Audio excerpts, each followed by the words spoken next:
Oke, assalamualaikum warahmatullahi wabarakatuh. Selamat siang adik-adik semua. Iya, oke. Karena sebagian besar sudah ada ini ya, sudah ready. Ini ada 29. Kita mulai ya. Saya share screen dulu.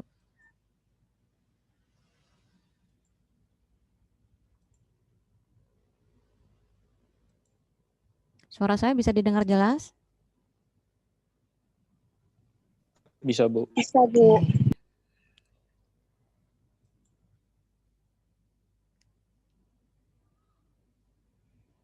Sudah terlihat? Sudah, Bu. Oke, kita mulai ya sambil nanti yang teman-teman yang lain nyusul. Sekarang siang ini kita belajar tentang anatomi fisiologi sistem saraf. Ya, udah direkod belum ya? Udah, oke. Sistem saraf ini sama dengan sistem kardiologi, agak panjang dan agak butuh konsentrasi untuk memahami. Jadi silakan adik-adik fokus untuk ini ya, mendengarkan saya.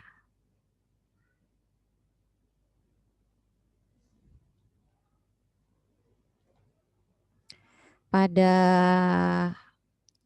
anatomi fisiologi itu ada yang namanya sistem koordinasi. Sistem koordinasi ini dibentuk oleh sistem saraf, sistem hormon, dan sistem indera. Indera panca indera ya, panca indera kita. Karena dengan kerjasama antara sistem saraf, sistem hormon, dan indera ini, maka semua alat tubuh kita itu bekerja itu di bawah koordinasi. Koordinasi pusatnya tentu saja di susunan saraf ya, di otak kita. Nah, makanya kita pelajari ini. Oke. Sistem saraf manusia tadi sudah dijelaskan termasuk dalam sistem koordinasi.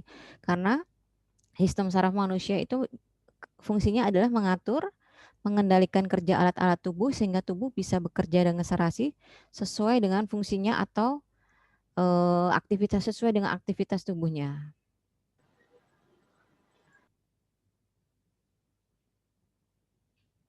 Nah, yang kita pelajari entah kelewatan.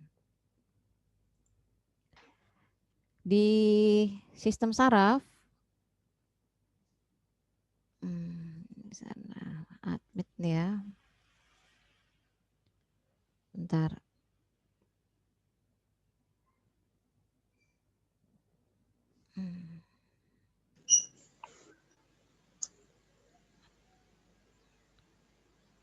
Sudah 33 berapa mahasiswanya ya?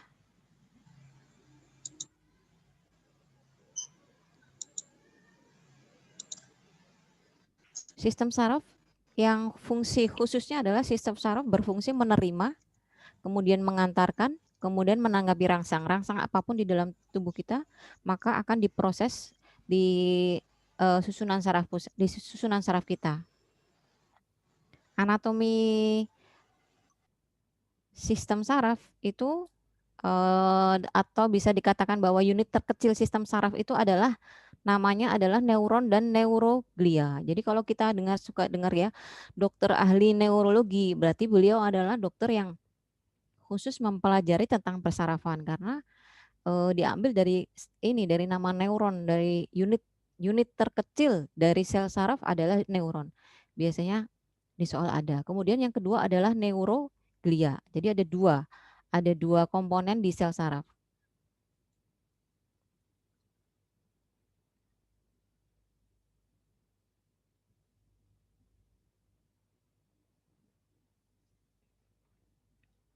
Sel saraf yang pertama yaitu neuron. Neuron ini atau unit terkecil di sistem saraf itu berfungsi mengirim informasi berupa sinyal-sinyal atau berupa rangsang-rangsang. Misalnya, kalau kita ingin menggerakkan tangan, ya, kita kan ini ya berpikirkan. Nah, itu suruhan itu namanya adalah sinyal. Nah, maka otak akan mengirim sinyal itu. Kita kan pengen nih tangannya gerak, maka akan ada impuls ke otak bahwa oh ini disuruh menggerakkan tangan. Maka dari otak akan mengirim sinyal ke neuron di tangan biar tangan kita bisa bergerak. Nah, kemudian contohnya, atau kalau kita misalnya meraba permukaan ya.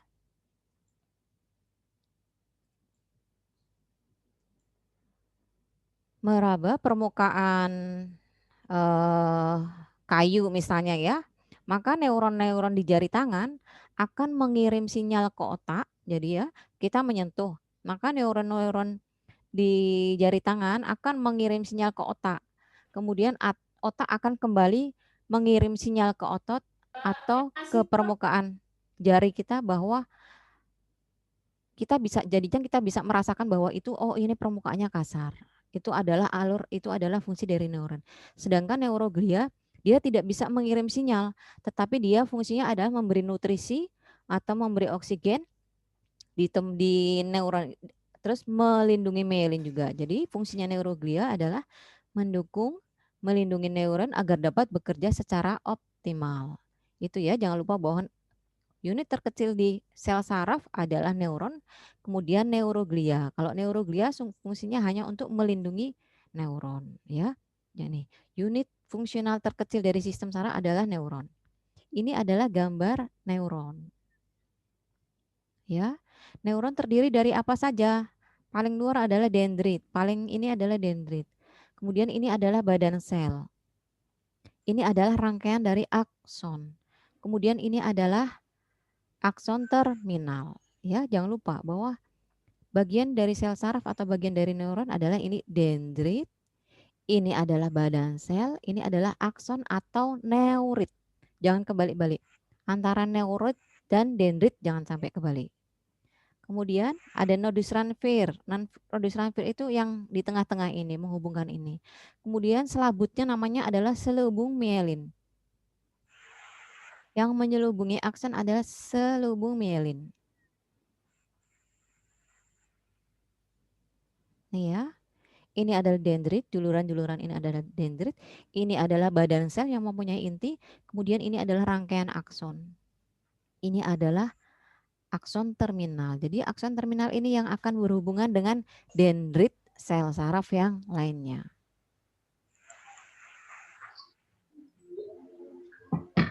Nah, ini ya, fungsinya apa? Masing-masing mempunyai fungsi sendiri-sendiri. Ini dendrit fungsinya adalah menerima sinyal dari sel saraf lain untuk diteruskan ke badan sel. Badan sel fungsinya apa? Dilihat dari alurnya ya. Badan sel fungsinya adalah menerima impuls dari dendrit untuk diteruskan ke akson. Nah, akson apa fungsinya? Sama saja, meneruskan atau menghantarkan impuls dari badan sel ke sel saraf yang lain. Jadi impuls itu dari dendrit ke badan sel, ke akson, kemudian ke sel saraf yang lain. Kalau adik-adik memahami gambarnya, maka adik-adik tidak perlu menghafal fungsinya untuk apa. Jadi tinggal dilihat bentuknya. Oh ini dendrit, berarti dia fungsinya ke badan sel, urutannya biar nggak lupa. Kemudian oh dari badan sel berarti dia ke akson, oh ke sel saraf yang lain. Nah, sel-sel saraf itu ya berkumpul membentuk suatu simpul, ikatan yang besar yang namanya adalah ganglion. Ganglion ini akan kita pelajari nanti di sistem saraf tepi. Ada yang belum unmute, tolong di-unmute dulu ya. Jadi nanti sel-sel saraf akan berkumpul menjadi suatu simpul yang disebut ganglion. Akan kita pelajari di susunan saraf tidak sadar. Kemudian antara neuron satu dengan neuron lainnya dihubungkan oleh sinapsis.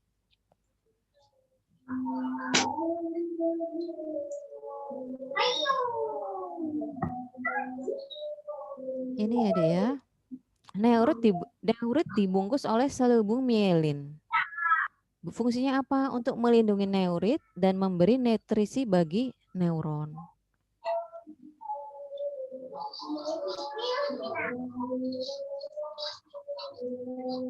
Tiap sel saraf, ingat, tiap satu sel saraf hanya memiliki satu akson.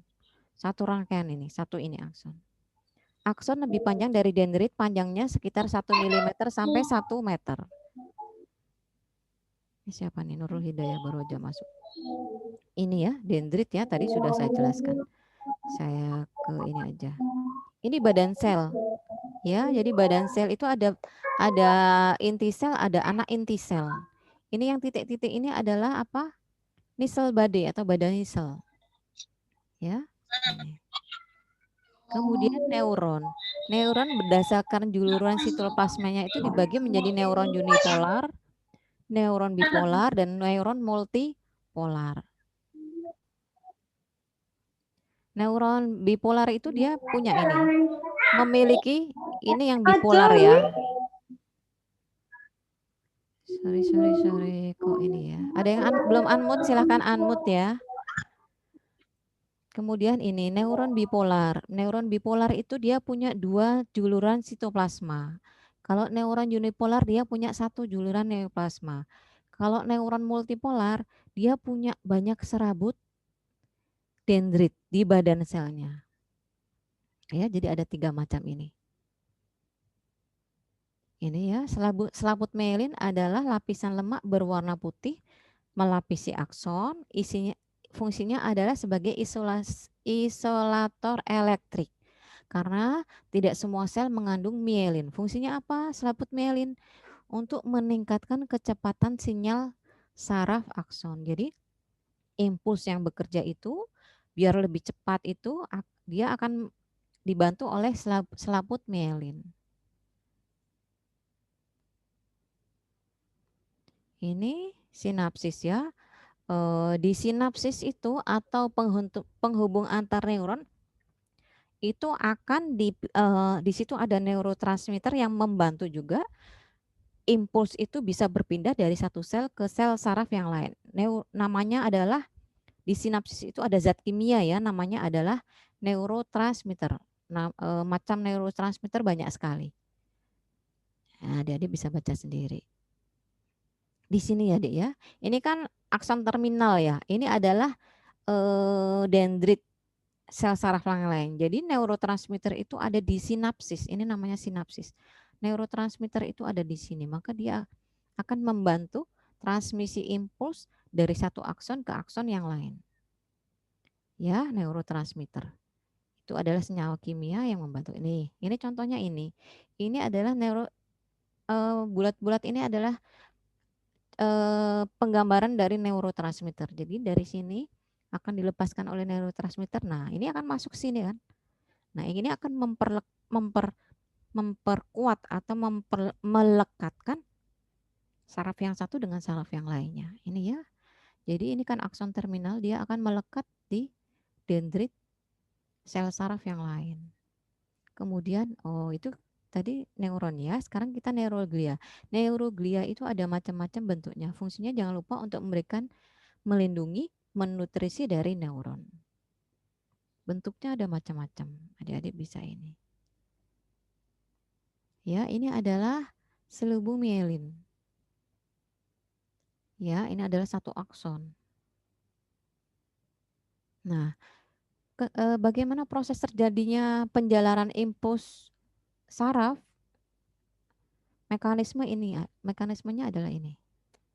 Perjalanan rangsangan atau impuls saraf. Impuls saraf adalah pesan saraf yang dialirkan sepanjang akson dalam bentuk gelombang listrik. Ada fase apa saja?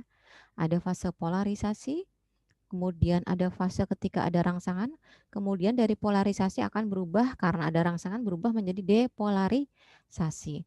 Kita lihat ionnya ya, ini di luar positif, di dalamnya negatif. Ya, dalam keadaan tidak ada rangsang, neuron dalam keadaan istirahat. Neuron bermuatan negatif. Kemudian jika ada rangsang atau impuls yang datang ke saraf, maka dia akan berubah menjadi fase depolarisasi. Jadi yang ion positif itu akan masuk ke dalam sel, nah yang ion negatif akan keluar dari sel. Itu adalah proses terjadinya atau proses aliran dari impuls saraf. Nah, itu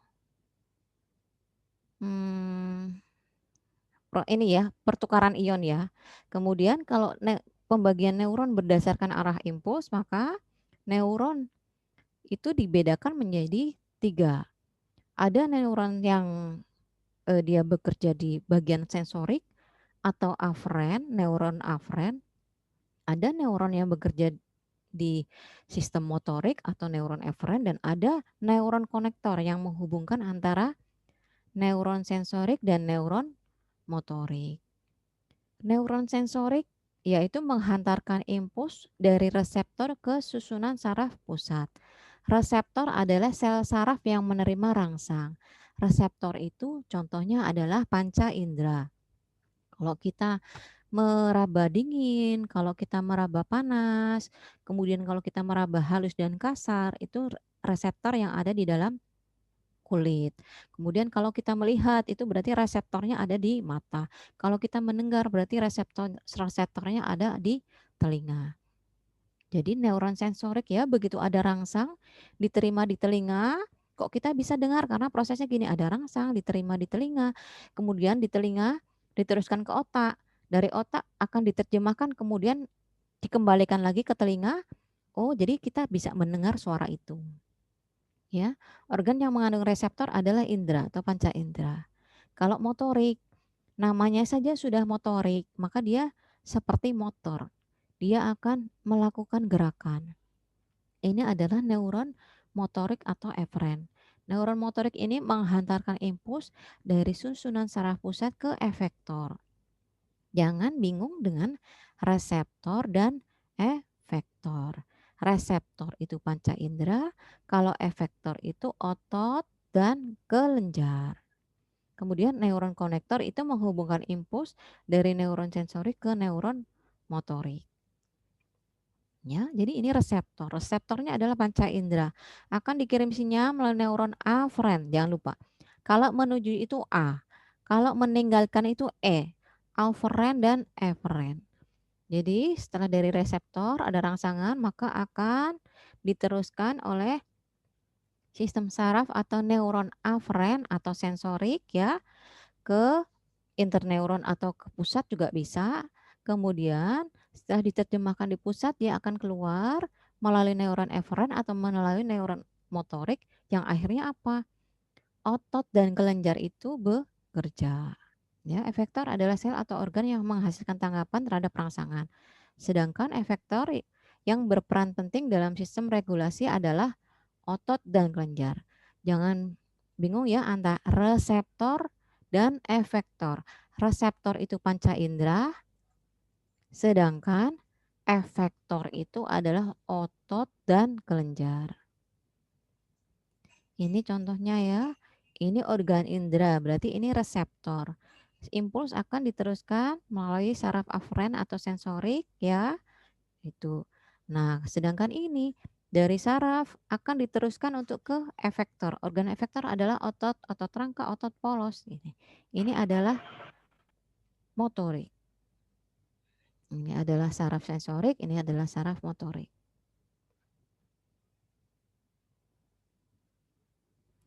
Itu sudah ya, jangan lupa ya Dek. Neuron, neuron itu cuma fungsional paling kecil dari sistem saraf. Kemudian neuron itu cuma ada dendrit, badan sel, akson. Kemudian pembagiannya aferen-eferen, udah itu aja. Sekarang kita masuk ke sistem sarafnya. Tadi kan baru unit terkecil dari saraf ya. Sekarang kita masuk ke pembagian sistem saraf. Sistem saraf itu, ini kalau adik-adik bisa hafal ini, skema ini, ketika kita nanti bicara sistem saraf pusat, kita bicara sistem saraf sistem saraf tepi, bicara simpatis, parasimpatis, ada bisa ada bayangan. Jadi ini betul-betul skema itu betul-betul dipahami. Sistem saraf dibagi menjadi dua, saraf sadar dan saraf tidak sadar. Dibagi dua itu dulu, sadar atau tidak sadar. Nah, kemudian sistem saraf sadar itu dibagi menjadi satu, sistem saraf pusat yang ada di dalam otak, kemudian menjulur ke bawah ke sumsum tulang belakang. Sumsum tulang belakang itu bahasa medisnya adalah medula spinalis. Jadi yang namanya susunan saraf pusat, pusat ya, diingat pusat. Pusat itu ya otak dan sumsum tulang belakang atau medula spinalis. Kemudian SST. SST itu sistem saraf tepi atau sistem saraf perifer. Dia adalah penjuluran atau kepanjangan saraf yang keluar dari otak dan keluar dari medula spinalis. Makanya dia namanya adalah saraf kranialis. Ya, berarti saraf-saraf yang keluar dari kranial. Kranial itu adalah kepala, ya, yang keluar dari otak. Kemudian yang kedua adalah saraf spinalis. Saraf spinalis itu adalah cabang-cabang saraf yang mensarafi daerah tepi, yaitu yang mensarafi organ-organ, yang mensarafi anggota gerak. Itu yang berasal dari saraf spinalis, itu berasal dari sumsum tulang belakang. Itu adalah sistem sadar. Adik-adik memahami ini saja sudah akan membantu kita untuk belajar. Jangan lupa ya, sistem sadar ada dua, pusat dan tepi atau perifer. Kita biasa pakai SST saja sama SSP. SSP pusat, SST tepi. Pusat sudah dibayangkan. Oh, pusat berarti otak sama sumsum tulang belakang atau medula spinalis. Susunan saraf tepi adalah susunan saraf yang keluar dari otak dan keluar dari sumsum tulang belakang atau keluar dari medula spinalis. Jadinya adalah saraf kranialis dan saraf spinalis. Kemudian kita belajar tentang sistem saraf yang tidak sadar. Nah, sistem saraf yang tidak sadar ini disebut juga dengan sistem saraf otonom atau disebut juga dengan sistem saraf otonom. Otonom udah kelihatan tulisannya ya, udah kelihatan katanya bahwa itu berarti otomatis. Jadi sadar dan tidak sadar atau otomatis. Di sistem saraf tidak sadar kita juga akan belajar sistem saraf tepi. Karena ini bagian dari sistem sadar, dia juga ada berfungsi di bagian sistem saraf tidak sadar. Ya, sistem saraf otonom itu ada dibagi menjadi dua, yaitu simpatis dan parasimpatis. Itu skema pembagiannya. Ini ya. Kemudian kita masuk dulu ke sistem saraf yang sadar. Dibagi menjadi apa tadi? Pusat dan tepi.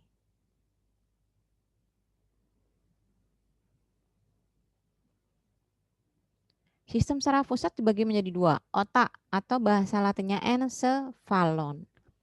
Adik-adik tahu encephalitis, sudah pernah dengar encephalitis? Encephalitis adalah artinya adalah infeksi atau radang di otak. Jadi kalau ini terjadi peradangan, namanya adalah encephalitis. Sistem saraf pusat dibagi menjadi dua, otak dan medula spinalis atau sumsum tulang belakang. Nah, ya. Sistem saraf pusat berfungsi mengatur. Jadi, semua kontrol kendali gerak tubuh, alat tubuh, organ tubuh itu ada di sistem saraf pusat. Otak, medula spinalis, udah sama aja.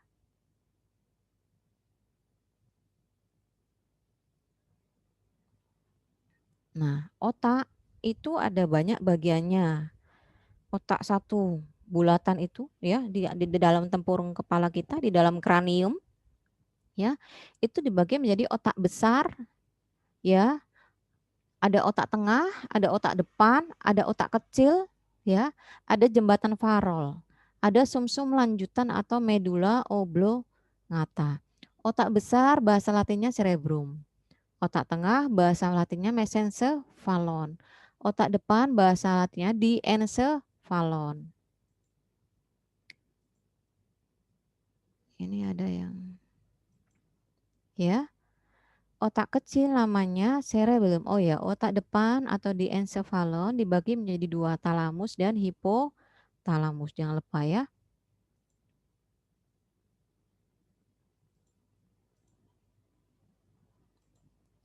Otak depan dibagi menjadi talamus dan hipotalamus. Otak kecil adalah cerebellum. Ini udah mau 40 menit.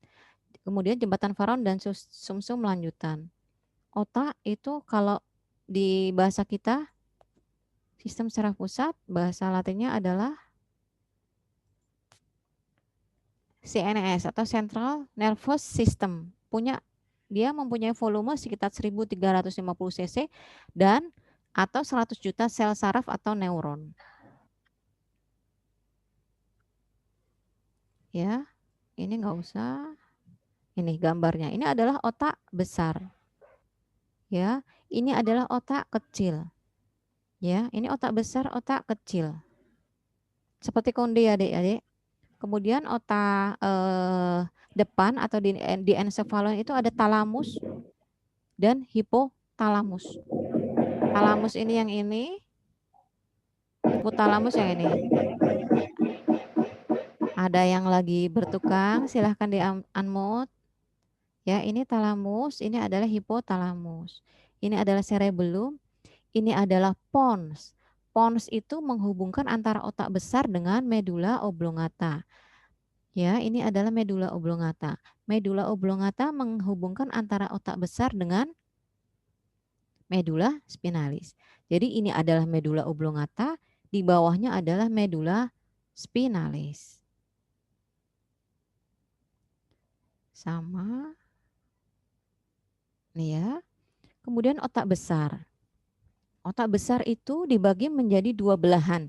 Belahan kanan ya dan belahan kiri. Di antara kanan dan kiri itu dipisahkan oleh namanya corpus callosum. Ya, kalau adik-adik tahu, kalau misalnya ada yang lumpuh ya, Dek ya. Lumpuh sebelah kanan ada kan lumpuh separuh? Sebelah kanan saja atau sebelah kiri saja. Kalau yang lumpuh itu badan kanan, yang yang ada gangguan adalah hemisfer kiri. Jadi kontralateral. Hemisfer kiri, kalau ada kerusakan maka dia akan mengakibatkan kelumpuhan bagian tubuh kanan. Kalau hemisfer kanan, maka dia akan mengakibatkan kelumpuhan bagian tubuh mana? Kiri itu. Ya. Kemudian otak besar itu dibagi juga menjadi bagian-bagian. Ada namanya lobus frontalis, lobus occipitalis, lobus temporalis, dan parieetalis. Masing-masing lobus ini mempunyai fungsi sendiri-sendiri atau pusatnya sendiri-sendiri. Lobus frontalis adalah pusat pengendali gerakan otot, rangka, dan tempat terjadinya proses intelektual. Jadi gerakan otot atau motorik kita fungsinya di lobus frontalis. Kalau kecelakaan terus rusaknya lobus frontalis maka akan terjadi apa? Gangguan motorik. Kemudian lobus occipitalis adalah pusat penglihatan. Kalau terkena trauma, benturan, kok yang kena lobus occipitalis ini, maka bisa muncul gangguan penglihatan. Ini lobus temporalis, itu adalah pusat pendengaran. Kalau kita terbentur, nah kalau kena lobus temporalis maka pendengaran kita akan terganggu. Lobus parietalis untuk mengatur perubahan pada kulit dan otot. Berarti sensasi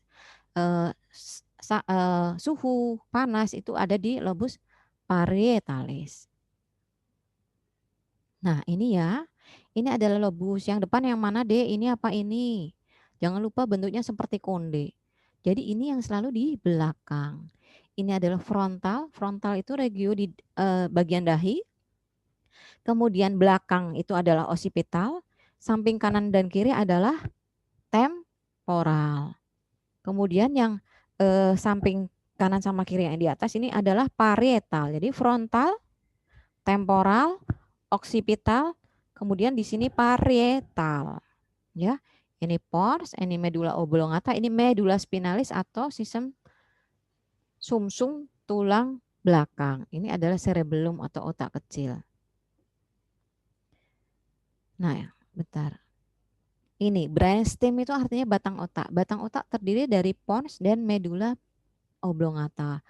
Kalau sampai terjadi benturan atau kecelakaan kok yang kena medula oblongata, kalau kena batang otak, maka biasanya kondisinya buruk ya, tidak sadar, koma dan lain-lain. Pemulihannya juga akan sulit kalau kena batang otak. Otak besar, otak kiri nanti dibaca sendiri. Waktunya ya, karena ini slide-nya banyak sekali. Ini ya. Jadi daerah frontal itu adalah ini juga ini ya pusat gerakan ya, motor kortek. Ini adalah pusat gerakan, pusat bicara. Kemudian ini temporal adalah pusat pendengaran. Occipital adalah pusat penglihatan. Ya, kalau parietal apa tadi? Dibaca sendiri. Dari atas ya. Ini adalah frontal ya. Ini adalah parietal, ini di bawah adalah occipital, kanan kiri. Di sebelah sini adalah temporal.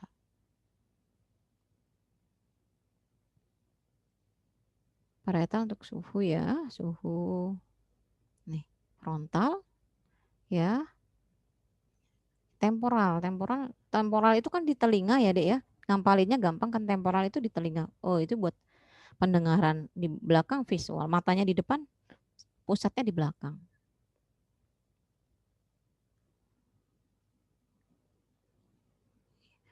Fungsi masing-masing ini harus dipahami ya, Dek ya. Otak tengah. Otak tengah adalah stasiun relay untuk informasi pendengaran dan penglihatan. Ya, otak tengah mengontrol sistem visual dan penggerakan serta gerakan mata. Nggak usah. Kita pakai frontal aja. Frontal ini dihafalkan. Kemudian otak depan atau di encephalon, di situ ada talamus dan hipotalamus. Yang sering kita bicarakan adalah talamus nanti di sistem hormon, di sistem yang lainnya. Karena apa? Talamus itu berfungsi di persepsi rasa sakit dan menyenangkan. Dan sedangkan kalau hipotalamus dia berfungsi sebagai kontrol suhu tubuh. Jadi kalau pasien itu panas sampai berminggu-minggu, nggak turun-turun, kemungkinan hipotalamusnya sudah ada gangguan. Karena apa? Kontrol suhu tubuhnya sudah tidak ada. Jadi suhunya terlalu tinggi. Ya, ini yang penting pada diencephalon adalah talamus dan hipotalamus. Ini sama. Jangan lupa, ini juga penting bahwa otak kecil fungsinya adalah pusat keseimbangan. Jadi kalau kita jalan kok sudah tidak seimbang, ini yang berat loh ya. Kalau yang ringan kan orang jalan tidak seimbang itu kan tergantung kerusakannya di mana ya. Tapi kalau cerebellumnya sudah rusak, maka gangguan keseimbangannya kita udah betul-betul rusak, udah nggak bisa ini lagi. Ada yang belum unmute, silahkan unmute. Kemudian pons Faroli. Pons Faroli ya berfungsi menghubungkan otak besar dan otak kecil.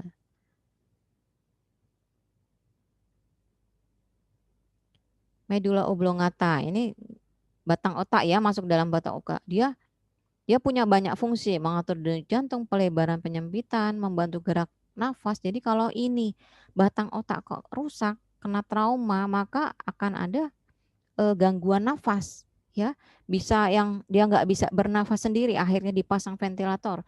Itu bisa karena ini apa? Batang otaknya sudah kena. Medula spinalis. Medula spinalis adalah susunan saraf pusat yang kedua. Tadi otak ya, yang kedua medula spinalis. Disebut juga adalah sumsum tulang belakang. Medula spinalis yang melakukan impuls saraf sensorik dan motorik dari dan ke otak. Letak sumsum tulang belakang memanjang di dalam rongga tulang belakang, mulai dari ruas rehel hingga ruas tulang pinggang kedua atau lumbal kedua. Sudah belajar anatomi muskuloskeletal ya, adik-adik, harus betul-betul dipahami tulang belakang, vertebrae. Tulang belakang itu kalau bahasa medisnya vertebrae. Vertebrae cervicalis atau daerah leher, vertebrae thoracalis, vertebrae lumbalis yang di daerah pinggang, kemudian di bawahnya vertebrae sacralis. Karena kerusakan saraf setinggi, misalnya ya, lumbal 1 akan berbeda dengan kerusakan saraf yang terjadi di setinggi leher. Ya, kalau setinggi leher maka gejalanya akan lebih berat dibandingkan kalau misalnya yang rusak adalah setinggi pinggang. Jadi udah ada urutannya itu.